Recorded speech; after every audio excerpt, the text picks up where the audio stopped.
الرحمن الرحيم إن الحمد لله نحمده ونستعينه ونستغفره ونعوذ بالله من شرور أنفسنا ومن سيئات أعمالنا من يهده الله فلا مضل له ومن يضلل فلا هادي له وأشهد أن لا إله إلا الله وحده لا شريك له وأشهد أن محمدا عبده ورسوله صلى الله عليه وعلى آله وصحبه ومن تبعهم بإحسان إلى يوم الدين وسلم تسليما كثيرا أما بعد السلام عليكم ورحمة الله وبركاته وعليكم السلام رب اشرح لي صدري ويسر لي أمري واحلل عقدة من لساني يفقهوا قولي. Tunay ng lahat ng papuri, pasalamat ay tanging sa nag-iisang Diyos sa tagapaglikha na si Allah subhanahu wa ta'ala. Naway ang kapayapaan, ang pagpapalat ang habag ni Allah subhanahu wa ta'ala ay mapasa kanyang huling propeta si Muhammad sallallahu alaihi wasallam, sa kanyang mga pamilya, sa kanyang mga kasama, at sa lahat ng mga tumatahak sa matulandas ng sa huling araw. Ako'y sumasaksi na walang Diyos na karapat-dapat pagkukulan ng pagsamba maliban kay Allah, at ako'y sumasaksi na si Muhammad sallallahu alaihi wasallam ang kanyang huling sugo. So, alhamdulillah, mga kapatid sa pananampalatayang Islam, muli po tayo ay magpasalamat kay Allah subhanahu wa ta'ala sa ibinigay niyang araw na ito, na kung saan ang mabiyayang araw sa lahat ng araw. At tayo ay nandito muli pinagtagpo ni Allah subhanahu wa ta'ala sa isang layunin. Inshallah ay bayayaan tayo ni Allah subhanahu wa ta'ala ng pakikinig at pagsunod dito sa ating maririnig sa anumang mga ibabahagi sa atin ni Sheikh Saad sa araw na ito. So alhamdulillah, naway tayo po ay makinig at kumuha ng mga kaalaman mula dito. At tayo po ay inshallah maganda ng mga katanungan mamaya sa ating maririnig sa ating makukuhang aral na ito.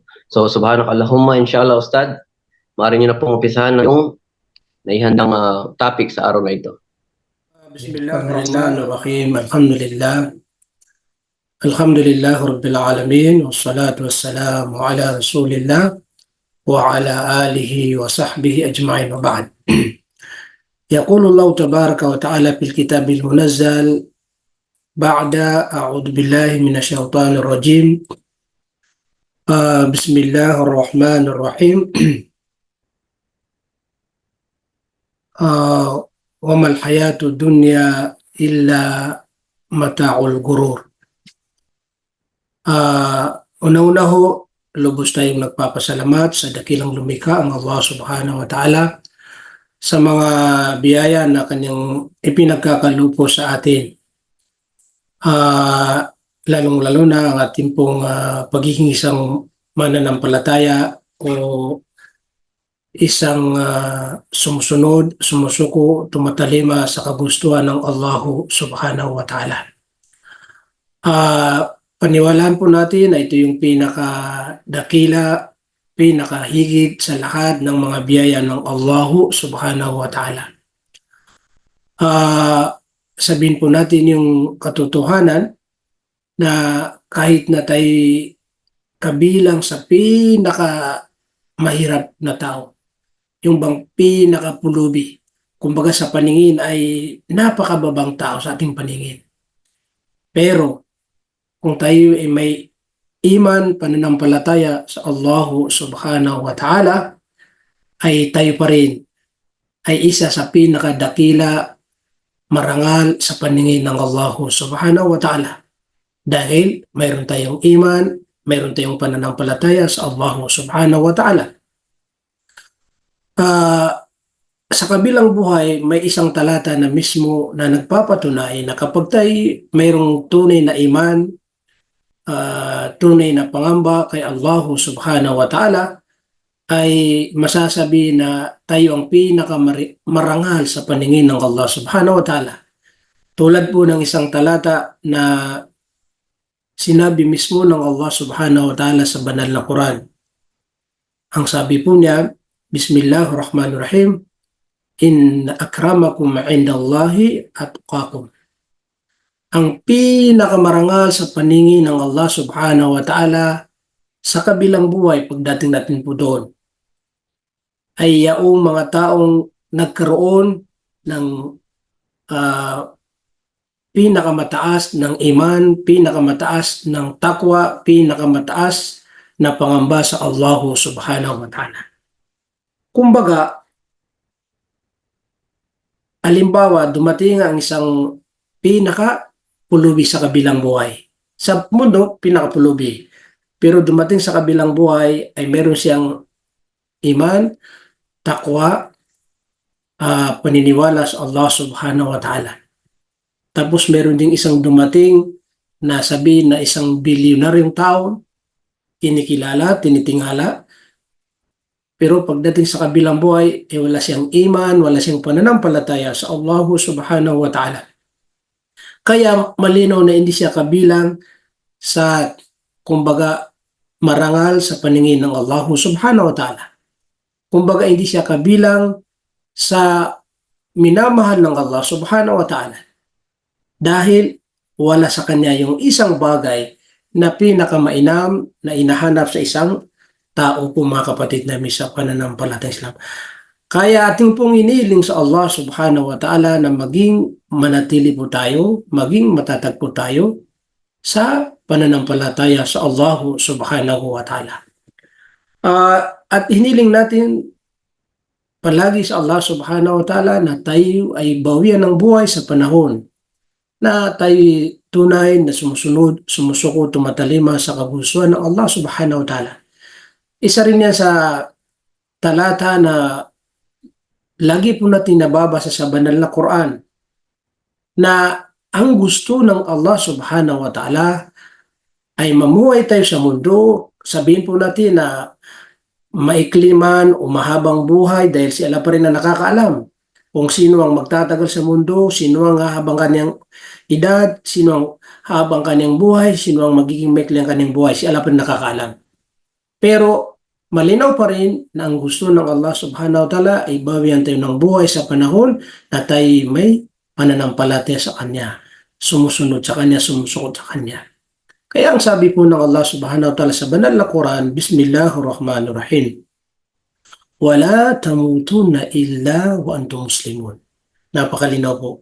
Ang sabi po ng Allah, huwag na huwag niyong hayaan na kayo bawian ng buhay o mamamatay na hindi kabilang sa ganap na Muslim. Hindi kabilang sa mga mananampalataya sa Allah. Hindi kabilang sa sumusunod, sumusukot, tumatalima sa kagustuhan ng Allah. Sa madaling sabi, ang gusto ng Allah ay bawian tayo ng buhay sa panahon na nasa sa atin ng iman o pagiging isang ganap na Muslim. Mga kapatid namin sa pananampalatayang Islam. Bago po natin makaligtaan ang pinakapaksa po natin, po, kaya isama po natin sa ating dua o panalangin na magiging dalisay po tayo sa ating mga layunin o ikhlas sa lahat ng ating ginagawa. Wala tayong inisip, maliban lamang na makamit natin ang kaluguran ng Allah subhanahu wa ta'ala. Gawain na lihim, na pagsamba o gawain na lantaran, ang pinakamahalaga ay para lamang kay Allah subhanahu wa ta'ala. Kasi hindi po maiwasan. Sabihin po natin yung katotohanan na ang pinakamainam na gawain na mga pagsamba yung lihim na kumbaga ikaw lang nakakaalam at ang tagapaglikha. May mga patunay tayo ng mga hadith na nabanggit na mainam pa rin yung mga gawain na sikreto, kumbaga. Tulad ng halimbawa, gumigising ka ng madaling sabihin natin na yung tahajjud, di ba, lihim yan, nakatulog ang mga tao. Opo. So, di ba, mas mainam pa rin yun na walang nakakaalam. Or nagbibigay ka ng sadaka na walang nakakaalam, maliban lamang sa taong binigyan mo. O di kaya, minsan hindi alam ng binigyan mo o binigyan mo ng sadaka na ikaw ay nagbigay, idinaan mo sa ibang tao na hiniling mo sa kanya na pag-ibigay po, pag-itulong po ito sa ating kapatid, pero huwag mong banggitin ang pangalan ko. Kasi may mga ganun po ng mga tao na hindi nila gustong malaman na sila ay nagbigay o nagsadaka. Yan ang pinaka mga mainam po sa lahat ng mga gawain ng mga sikreto at iba pa. Pero mayroon pa rin mga gawain natin na hindi po pwedeng ilihim. Kailangan pa rin ilalantad pa rin natin yan. Opo. So ibig sabihin may mga pagsamba na hindi po pwedeng ilihim mo kasi isipin mo, hindi kailangan malihim. Kailangan sikreto kasi ito yung pinakamainam. Hindi. Kasi may mga hindi po pwedeng ilihim yan. Halimbawa, magsalaan ng 5 times a day, di ba? 5 bis na pagdarasal. Ay, hindi po pwedeng ilihim yan. Sikreto mo, dito na lang ako sa bahay magsasala, parang wala lang nakakita sa akin. Parang gano'n, no? Para di nila malaman na nagsasala ko. Ay, hindi, kasi ang pagdarasal, obligado yan sa mga kalalakihan na, liban sa mga kababaihan, nasa bahay po sila. Pero ang mga kalalakihan, kailangan lantaran po yan. Lantaran po na makikita ka, ikaw ay pupunta sa masjid. Magsasala ng 5 bis na maghapon, di ba po? So lantaran yan, hindi mo pwede. Okay. Mayroon ding, alimbawa, pagsasagawa ng umrah, pagsasagawa ng Hajj. Ito yung mga lantaran to kasi siyempre, unang-una, lalabas ka sa bahay, pupunta ka sa lugar na kung saan doon gaganapin yung gawin na yun, tulad ng umrah at saka Hajj. Saan ka pupunta? Mayroon bang ibang lugar na pinahintulutan na doon tayo magsasagawa ng umrah, doon tayo magsasagawa ng Hajj? Wala po. Maliban lamang po sa tinatawag na sa Makkah, sa Kaaba. Opo, kumbaga sa Arafah, sa Mina, sa Musdalipa, ito yung mga lugar na kailangan makita ka na talagang pupunta po tayo kasi kailangan gawaing lantaran po yan. So ito yung sinasabi po natin na malantaran na gawain o malihim na gawain, kinakailangan pa rin na manatili tayo na mayroon tayong ikhlas na para lamang kay Allahu subhanahu wa ta'ala. Nang sa ganun, masigurado po natin na tatanggapin ni Allah ang ating mga gawain po. Subhanallah. Kaya po, hindi natin po yan maiwasan bilang kahinaan ng ating iman o pananampalataya. Minsan, nandun pa rin yung hindi natin na ililihim na kaya naman natin ilihim. Isikreto, di ba yung gawain natin? Kasi nga, sabihin natin may mga gawain na pwedeng ilihim. Pero nailalantad pa rin natin, nasasabi pa rin natin. Kumbaga, so lumalabas doon na hindi pa rin nakakain ng ating, kumbaga, paniniwala na dapat pag kayang ilihim, ilihim po yan. Kasi yun ang pinakamay na po sa lahat. Opo, okay. Mga kapatid namin sa pananampalataya. Yung nga, baka makalimutan natin pinakapaksa po natin. Bali, nakaraan 2 linggo po kasi nakaraan si Sheikh Yusuf, ang ating naging kumbaga tagapagsalita. Bali, pero bago siya, nauna po ating pong napag-usapan patungkol po sa mga kalamangan at kahigitan ng paniniwala sa kapalaran o paniniwala sa tadhana o paniniwala po sa nakatakda. Opo. So, dadanan ko po sa mga, kumbaga mabilisan po, no? Para sa mga bagong kapatid na maaari na hindi nila po na narinig o maaari na hindi sila naka-attend kasi hindi natin po na-post gawa ng ano po, nagkaroon ng problema itong laptop natin kaya hindi pa rin ako nakaka-post ngayon. Okay. So, opo mga kapatid namin sa pananampalataya.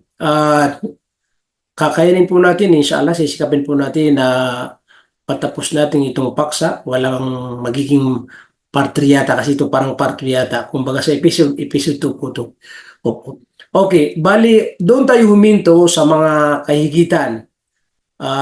Kumbaga, mga kalamangan ng paniniwala sa nakatakda o sa mga kapalaran po. Opo.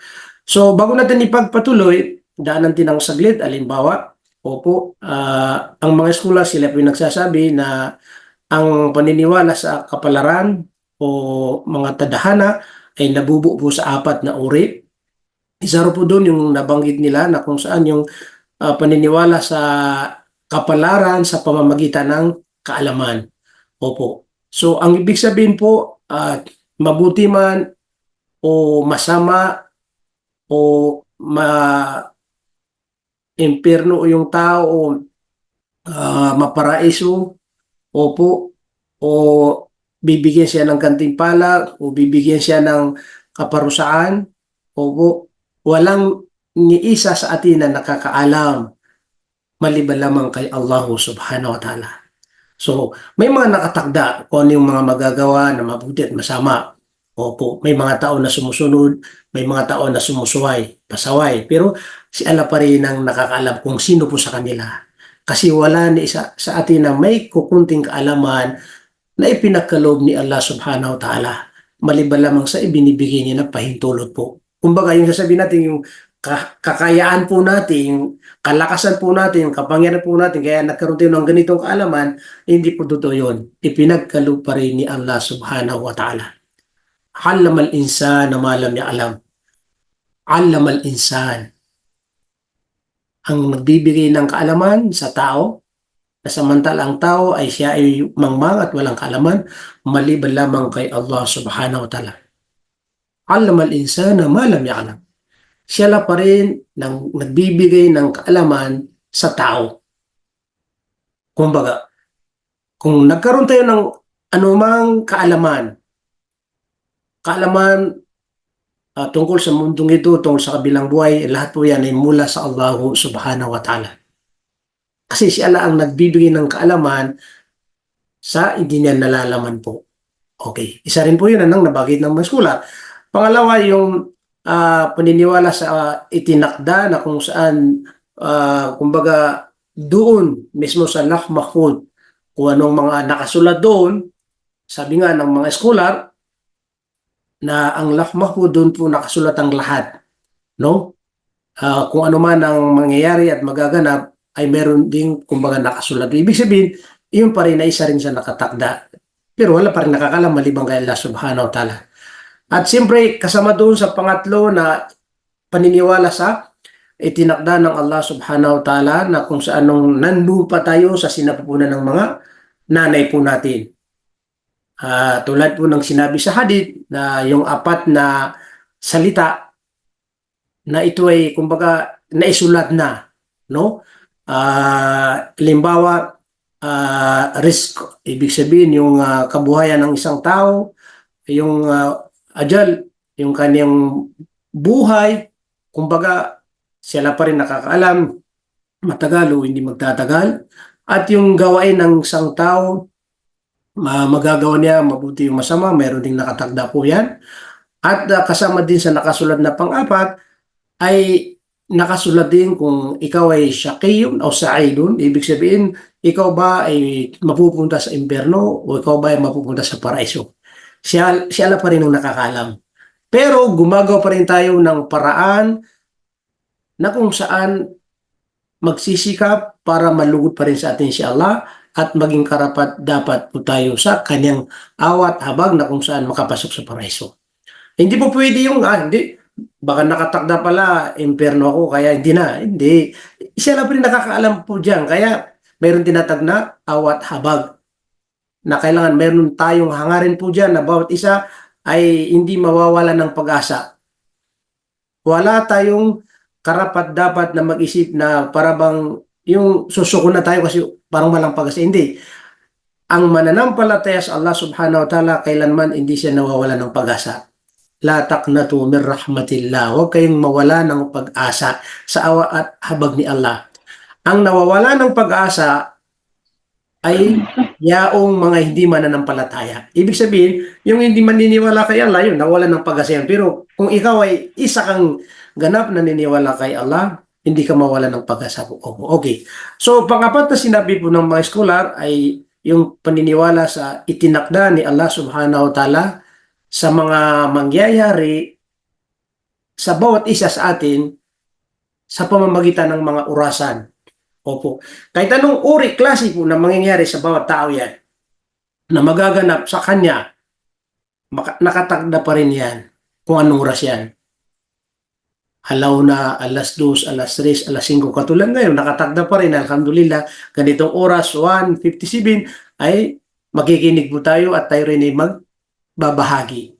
So yan, paniwalan po na rin yan. Okay.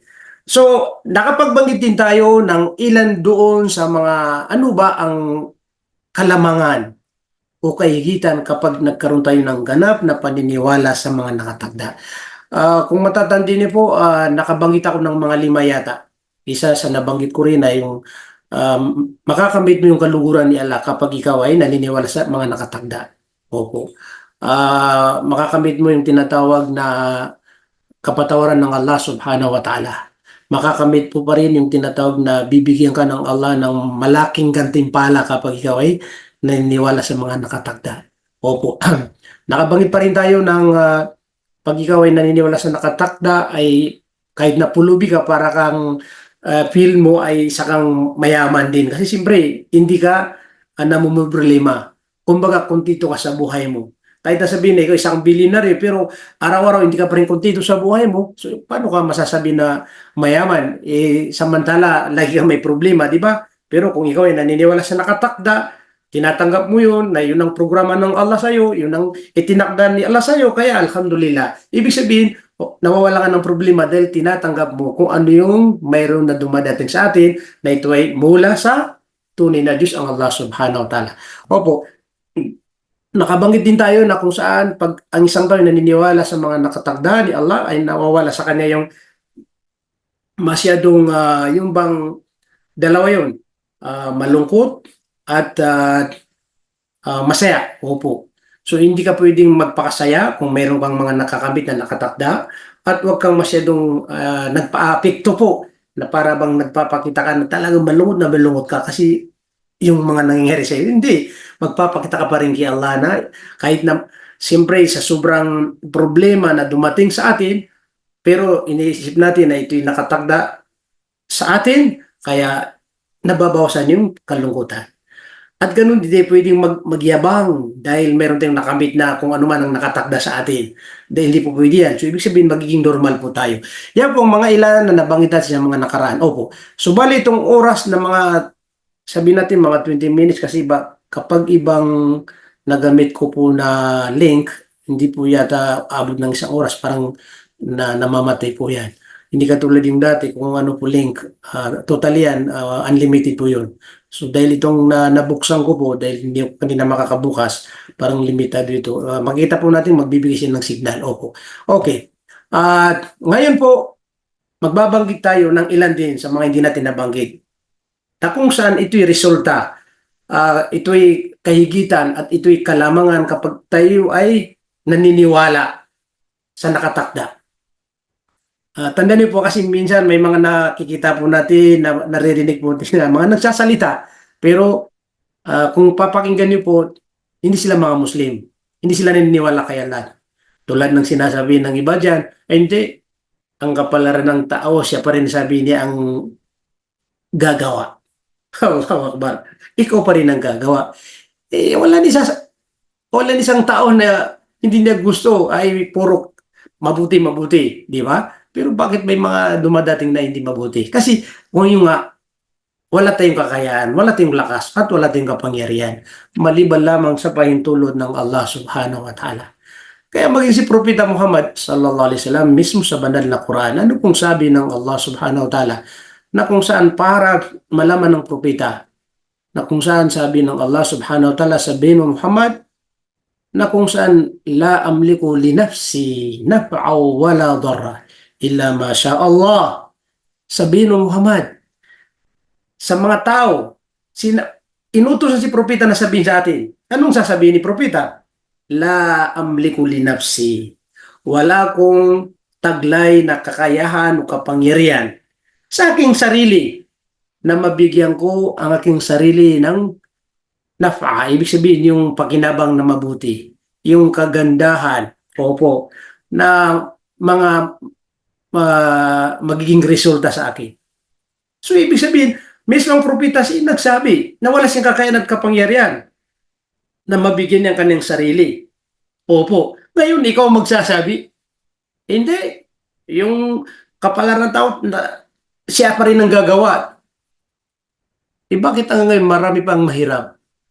Yung bang mga mahirap dyan ng mga tao na makikita mo na pinakapulubi, gusto nila ba yun? Gusto ba nila yun na mananatili sila na pulubi sila, mahirap sila? Gusto nila ba yun na mananatili sila na mukhang, di ba, kaawa-awa? Hindi.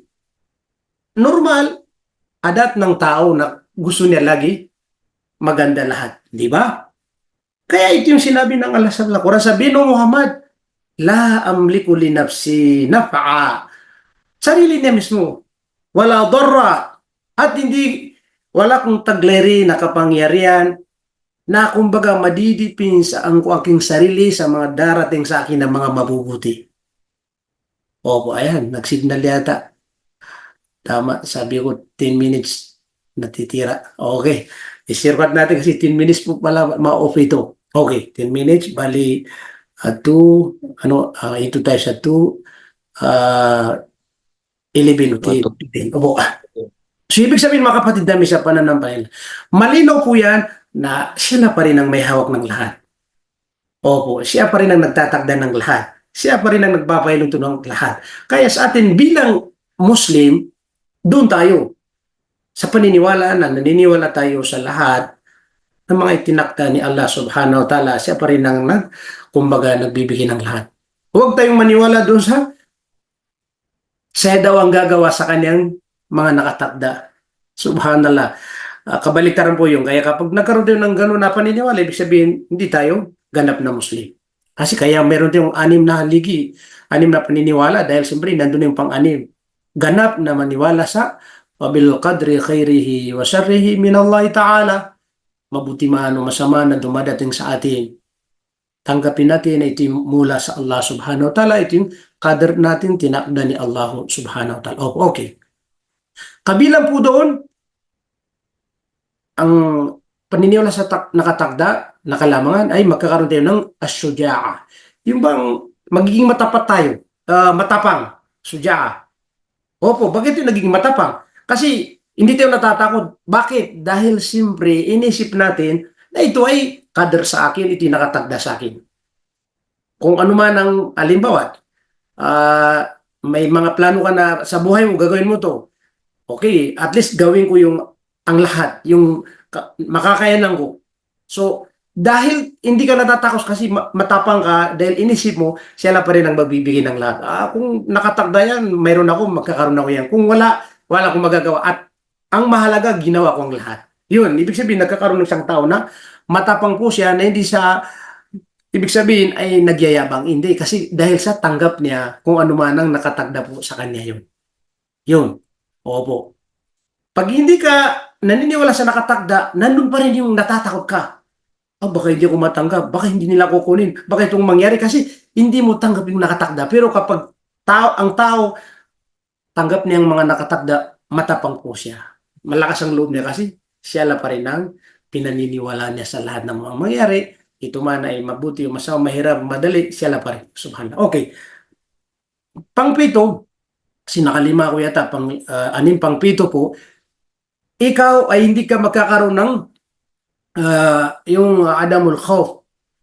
Yung mawawala sa iyo, hindi ka matatakot sa may mga nagpaplano na mga tao na bibigyan ka ng kapinsalaan, yung bang sisirain ka. Ayan, bilang mananampalataya sa Allah subhanahu wa ta'ala, hindi tayo natatakot na minsan may mga nagbubulong-bulong, baka si ganito, pagpaplano ng masama, ganito, ay hindi. Sa isang mananampalataya, hindi siya natatakot. Bakit? Kasi kung ano man ang nakatakda, yung pa rin ang masusunod. Diba? Kaya sa isang hadith, yung sinabi ng Propeta Muhammad sallallahu alaihi wasallam, wa'alam anna al-ummata law ijtama'at ala an yanfa'uka bi shay' lam yanfa'uka illa bi shay'in qad katabahu Allah lak. Ito yung malinaw na hadith. Kaya hindi ka natatakot. Kumbaga, sabi ni Propeta, kumbaga, wa'alam, kumbaga, alamin mo, no? O paniwalaan mo, nakatotohanan ang mga tao. Kahit ang mga tao ay magtipon-tipon sila, lahat ng mga tao, lawid tamat, ibig sabihin lahat ng mga tao sa buong mundo, magtipon-tipon sila, magkakaisa po sila. Anong layunin? Ala ay yung fa'uka bishay, bibigyan ka ng pakinabang. Gagawa sila ng iba't ibang paraan para mabigyan ka ng pakinabang. Anong ibig sabihin nun? May kakayan ba sila? Wala. Kahit na magtipon-tipon sila para bigyan ka ng pakinabang, isa man o dalawa o tatlo o maraming pakinabang, wala silang kakayanan na mabibigyan ka ng pakinabang. Maliban lamang sa nakatakda na nakasulat na ito'y mangyayari, magaganap na makukuha mo. Kahit na, ang sinabi, lahat ng lisyon sa mundo, hindi lang pati yung mga hindi mananampalataya, kasama si yan. So, ibig sabihin mga kapatid namin sa pananampalataya, kapag naniniwala tayo sa nakatakda, ito yung resulta. Hindi tayo natatakot. Kahit sino nagpaplano dyan. Opo. At ganun din, sabi ng Propeta Muhammad sallallahu alaihi wasallam, وَإِنِ اجْتَمَعُوا عَلَىٰ أَن يَضُرُّوكَ بِشَيْءٍ لَمْ يَضُرُّكَ إِلَّا بِشَيْءٍ قَدْ كَتَبَهُ اللَّهُ عَلَيْكَ. Kahit na lahat ng lahat ng nisyon, magkaisa po sila, para. Anong ibig sabihin? Para bigyan ka ng kapinsalaan, para ipahamag ka, para sirain ka, pero hindi ka pa rin nila mabibigyan kahit katiting na kapahamakan o kapinsalaan maliban lamang sa nakatakda na nakasulat na ibibigay sa iyo ng Allah subhanahu wa ta'ala. Kaya hindi ka natatakot dahil siyempre yun pa rin ang paniniwala mo. Kahit pala magplano sila para sirain ako, hindi na nila ako masisira. Ipapaho, hindi na masisira. Si Allah pa rin ang ating pong pinagkakatiwalaan. Ibig sabihin, nakasulat na yan. Natuyo na yung kumbaga yung ink. Kaya mga kapatid namin sa pananampalatayang Islam. Opo. Isa rin po yan na magbabanggit ang isa kasi mabibigla mamamatay po. Tapos hindi tayo nakapagbigyan ng kahit kunting pang last po na babanggitin ko, hindi tayo natatakot sa kamatayan. Adamul khawf minal maut. Hindi tayo matatakot sa kamatayan. Bakit? Kasi pinaniniwala natin yan na darating at darating sa atin yan. Kung anong paraan, anong resulta, anong araw, anong buwan, anong kalagayan, darating at darating yan. Nandun tayo, naniniwala tayo sa mangyayari dahil nabanggit sa Quran na tayo mamamatay pa rin. So, ang pinakano doon, at least naghahanda po tayo, naka-ready po na tayo. Mga kapatid, dahil bigla ito mamamatay, kaya kahit hindi ko po na matapos, di bali po, pag may time po tayo, pwede natin ipagpatuloy sa mga ibang araw po natin. Sana po, meron daw napulot na aral sa aking binagi po sa inyo, patungkol sa ating paksa. Hanggang dito po lamang. Wassalamualaikum warahmatullahi wabarakatuh. Kung may hinto to, maputol, ibig sabihin na tapos na. Oo. Salamat sa wabarakatuh. Alhamdulillah, masya wala ng oras. Mamatay na nga to. So, alhamdulillah, naway tayo po ay nakakuha ng aral doon sa mga pinarating sa atin ni Sheikh Saad. Alhamdulillah, napakaganda po ng kanyang inihanda para sa atin, mga nakatakda, mashallah. So, alhamdulillah, mayroon pang isang minuto pa. May tanong ba? Pwede ba? Wala na rin, no? Ustad, may tanong ba? Baka mayroong habol, baka hindi pa mamatay. Siguro parang mayroong Habang di pa nakamatay, mayroong 2 minuto. May 2 minuto pa, pwede ba magtanong? Kasi 3 Inshallah. 2 minuto. Leksyon, mahirap. Ano so? Kay Amina sa ito, salamat po Ustad sa leksyon noon. Ang hirap intindihin ang mga napaka-negatibong nangyayari sa pamilya ko. Ano yun? Nakagaan ng pakiramdam po ang topic na to para tanggapin ng alhamdulillah, alhamdulillah. Okay, so walang tanong? Si Ustad, wala yatang tanong. So kung walang tanong, so may tanong, mashallah. Sige, salita po. Miss Asma, Sister Asma. Hindi ko sure kung angkop siya sa naririnig ba ako sa topic. Pero yung tanong ko po is example po sa ako, meron akong online nika. Then example, isa sa amin mamatay. Halimbawa, isa sa amin 2 mamatay, hindi kami nagkita. Doon ba sa kabilang buhay, inshallah kung mapunta kami sa paraiso, mag-asawa kami doon? Astagfirullah. So, yun po Ustad, ang tanong niya, kung nagkasalan sila sa online, so kung hindi po sila nagkita rito, so magkikita ba sila sa kabilang buhay? Ganun po ang magsasama pa rin ba sila? Kabilang buhay? Magandang tanong po ni Sister. Alhamdulillah. Unang-una ho, naway yung kanilang kasal po sa online, naway tanggap ni Allah subhanahu wa ta'ala. Kasi doon po muna magbabasi tayo. Kasi maari na may mga ibang kinasal sa pamamagitan ng online pero hindi po kumbaga success. Maari na hindi po nagawa yung surot, mga kondisyon, hindi tanggap, di ba? So kung hindi tanggap dito sa mundo, paano kayo magkakaroon ng kumbaga pagkakataon na doon pa sa kabilang buhay tuloy-tuloy na hindi naman natanggap, di ba? Kaya dapat naway tanggapin ni Allah yung sa online. Pero kapag natanggap na, lahat ng kondisyon na nagawa po natin, inshallah, pagdating sa kabilang buhay, dahil siyempre, matastahiyang puso kung wala kong fiya matadaon, kung ano man ang kahilingan natin, kung gusto natin, ipagkakalob ni Allah. Siyempre, dahil mag-asawa tayo, gusto natin magkasama doon. At saka, magkasama tayo sa pananampalataya, paniniwala kila, sigurado yun, magsasama pa rin tayo. Inshallah, dahil po ay palatay mananampalataya sa Allah subhanahu wa ta'ala. Kaya, inihiling natin sana